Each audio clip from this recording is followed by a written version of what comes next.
나를 낳아준 엄마는 왜 나를 왜 입양 보냈어? 모든 사람은 아이를 낳는다고 해서 다 기를 수 있는 환경이 있지가 않아.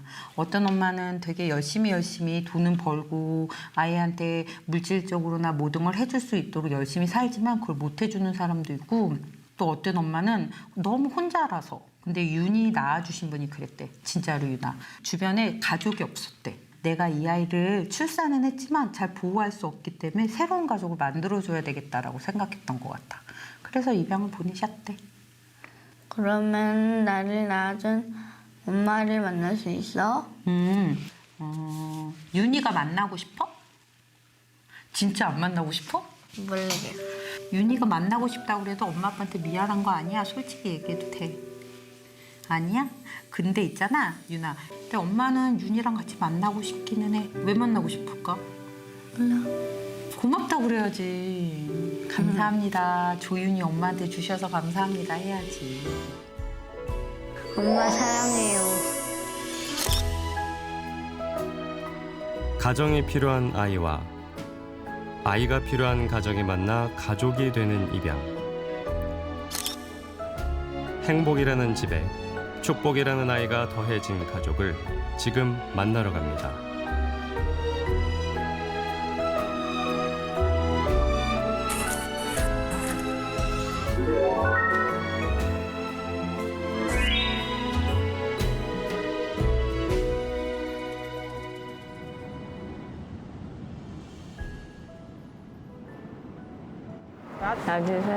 That building over there. Altså, jamen ellers har de ikke forstået. Jamen, ellers ikke.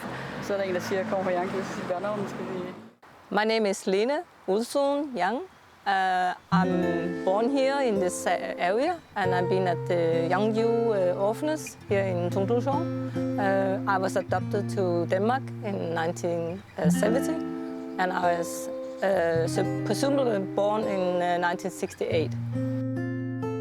My name is Malene, and I was named Ma Yongbon in Korea.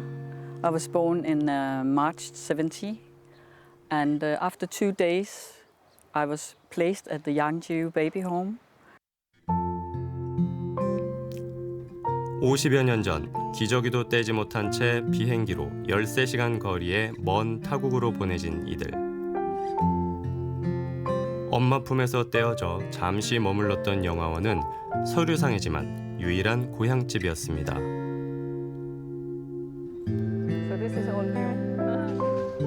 하지만 이마저도 상가와 주차장으로 변해버린 현실.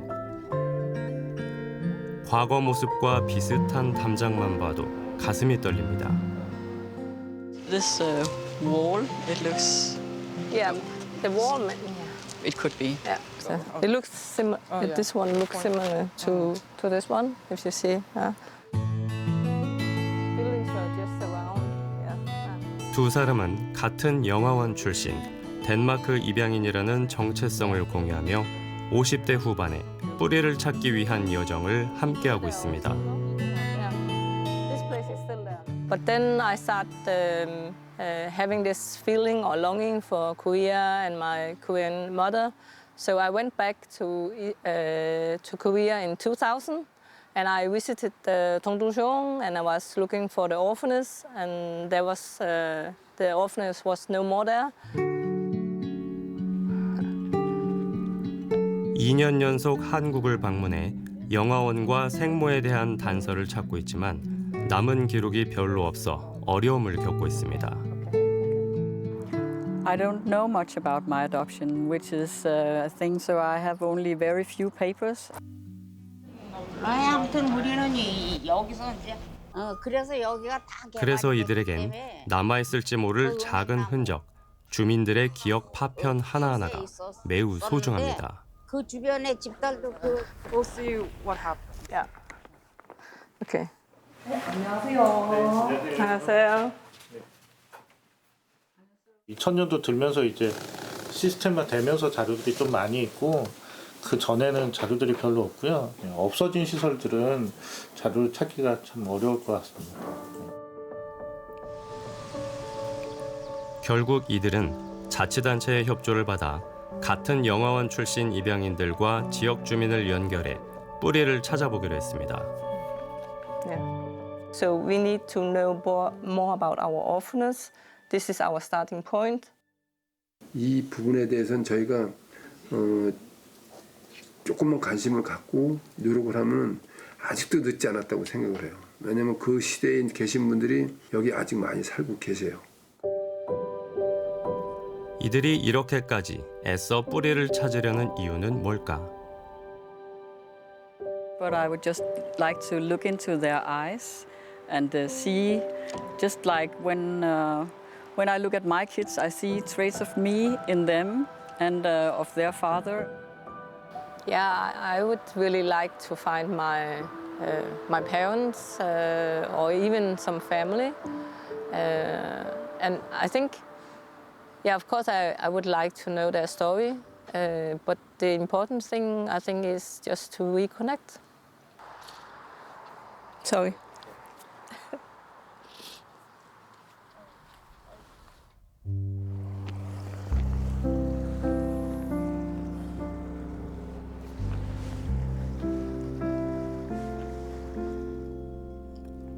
어쩔 수 없이 딸을 해외로 떠나보내야 했던 아버지의 마음도 애달프긴 마찬가지입니다.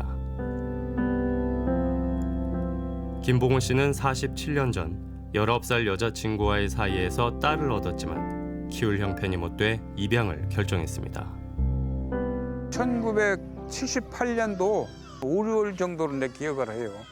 그때 나가서 이제 병원 측에서 이제 이 해외로 입양 간다 그 얘기만 잠깐 들은 것으로 기억하고 병원 이름은 이제 저기 대흥동 사가 그 천주교 바로 옆에 박원상 산부인과라고 있었어요.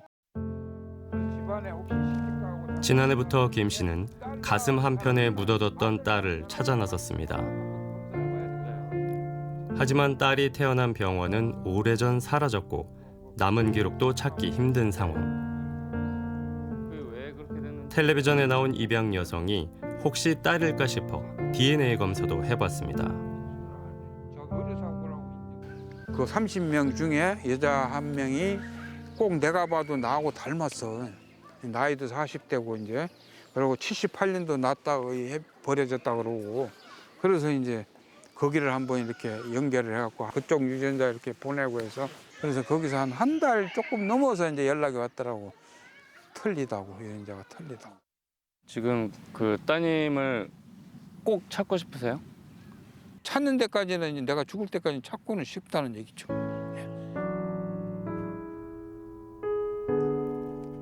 김 씨는 딸이 이국 땅이 아닌 같은 하늘 아래 살고 있다면 끝내 못 찾더라도 한결 마음은 편할 것 같다고 말합니다. 해외 가면 말도 안 통할 테고 운 나쁜 애들은 그냥 부모들한테 멸시받고 살아온 애들도 있고 진짜 좋은 부모 만나서 훌륭하게 큰 애들도 있고 이런 얘기를 들으니까 그러니까 차라리 그냥 국내에서 입양돼서 살고 있으면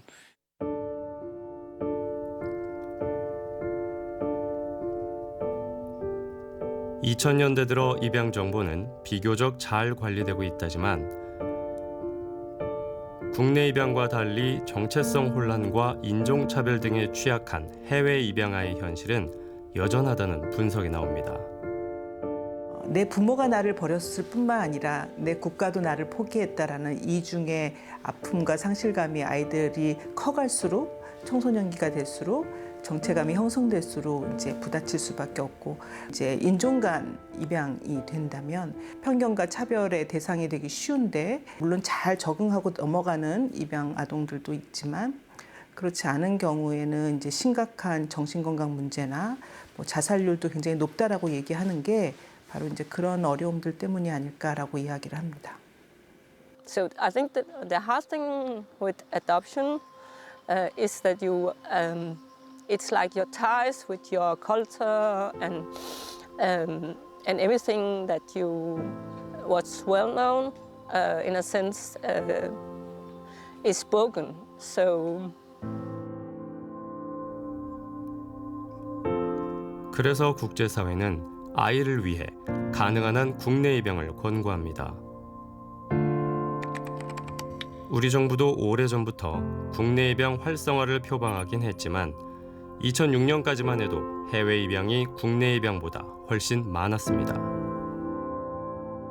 국가아동보호체계가 신생가정에서 잘 아이들이 성장할 수 있도록 초기 상담을 보다 적극적으로 했다면 해외 입양은 지금보다 훨씬 더 줄어들었을 거예요. 굉장히 정책적 의지가 큽니다. 해외 입양을 보내고 안 보내는 거는. 2년 전에야 비로소 한 해 해외 입양아가 100명 밑으로 떨어졌지만 우리나라는 여전히 해외 입양을 많이 보내는 나라로 꼽힙니다. 5개월 이상 국내에서 가정을 찾는 노력을 하다가 그것이 어려우면은 해외 입양이 이제 고려가 되는데 국내에서 오랜 기간 양부모님을 찾지 못하는 아이들이 여전히 있기 때문에 해외 입양이 남아 있다라고 볼 수 있을 것 같습니다. 가정보호가 필요한 아동을 국내에서 다 품지 못한다는 건데 실제로 통계청 조사에 따르면 여건이 허락되면 입양하고 싶다고 답한 사람들의 비율이 지난해 기준 9%로 줄어드는 추세입니다.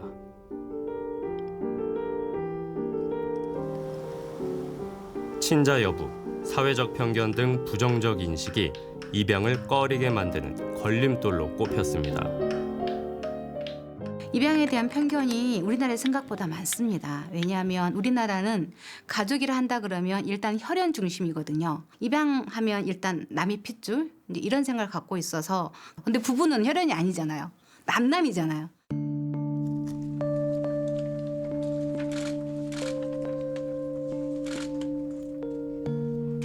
과거 국가가 묵인했던 불법적 입양의 폐해나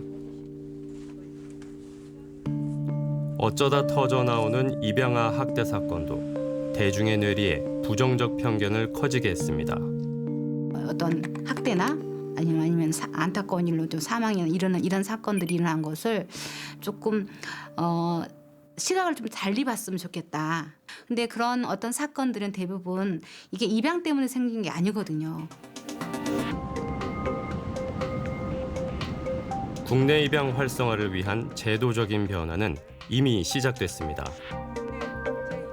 민간 주도였던 입양 시스템을 국가 주도로 바꾸고 아동 중심 입양과 해외 입양 최소화 원칙을 명확히 한 입양법이 개정돼 오는 7월 시행됩니다.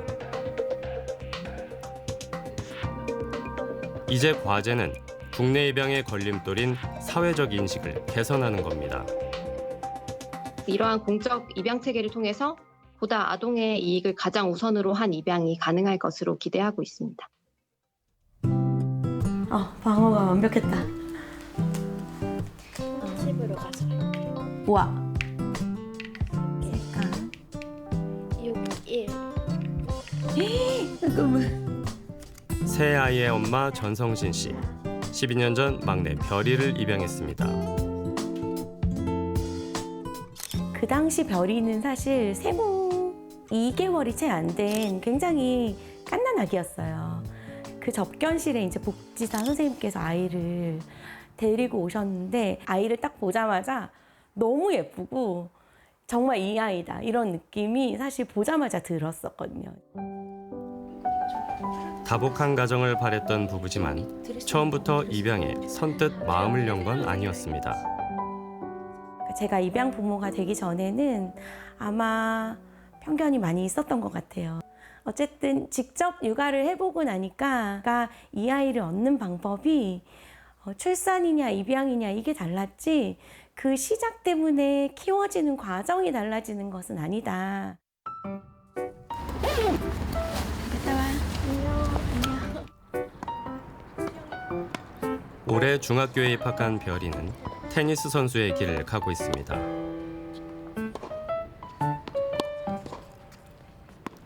일찌감치 운동의 소질을 보였고 여러 대회에서 수상도 했습니다. 별이 엄마는 매일 땡볕에서 훈련하는 딸이 안쓰러우면서도 대견합니다. 하체를 잘 낮춰서 해. 그래 안 아파. 더워. 막내이기도 하면서 뭔가 좀 특별한 것 같아요. 사랑을 많이 받는 것 같아요. 대회 같은 데 나가서 잘해서 부모님께 여태까지 부모님이 제게 해주신 것이 헛되지 않았다는 걸 보여주고 싶어요. 별이는 6살 때 엄마로부터 자신의 입양 사실을 알게 됐습니다.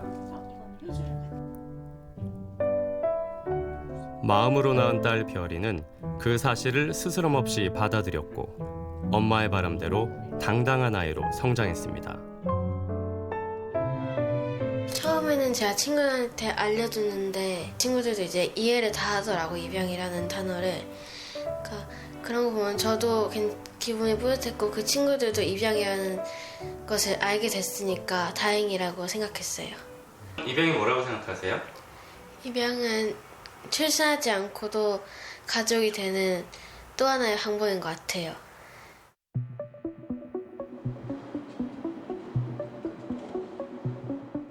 출생아 10명 중에 1명이 난임 시술로 태어나는데 한 해 시술 건수가 20만 건에 달하는 것으로 조사됐습니다.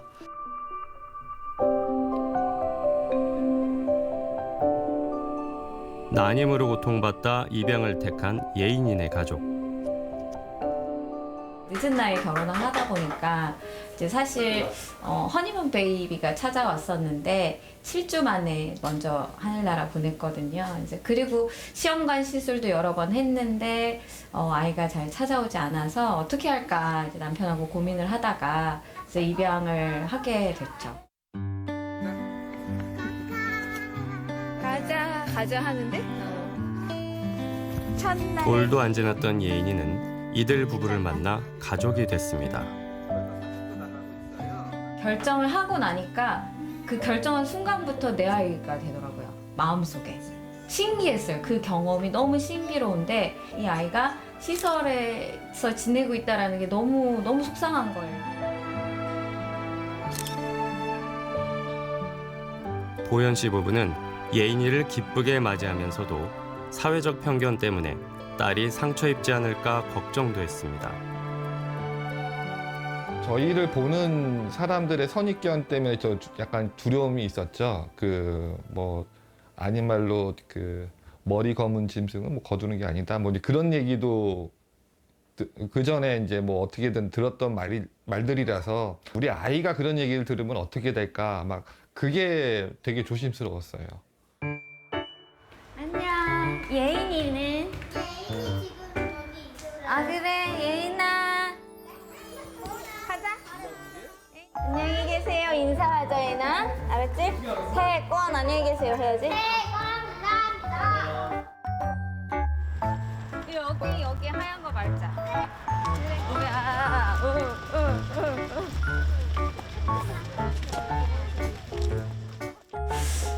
엄마도 아.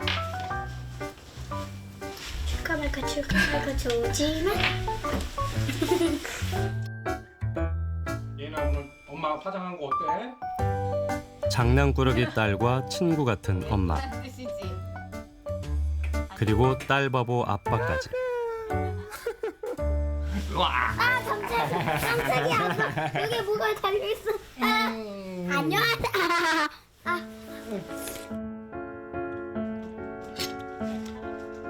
보현 씨 부부는 동생을 원하는 예인이를 위해 더 큰 행복을 위해 한 명 더 입양하기로 했습니다.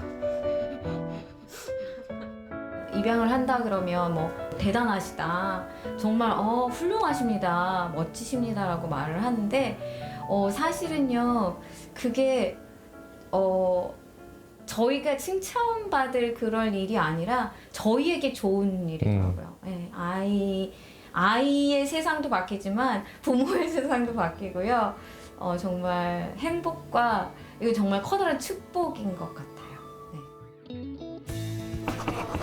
혈연이 아닌 인연으로 맺어진 이들 모두 평범한 가족입니다.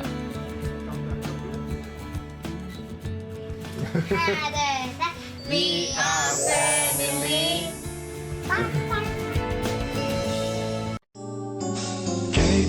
KBS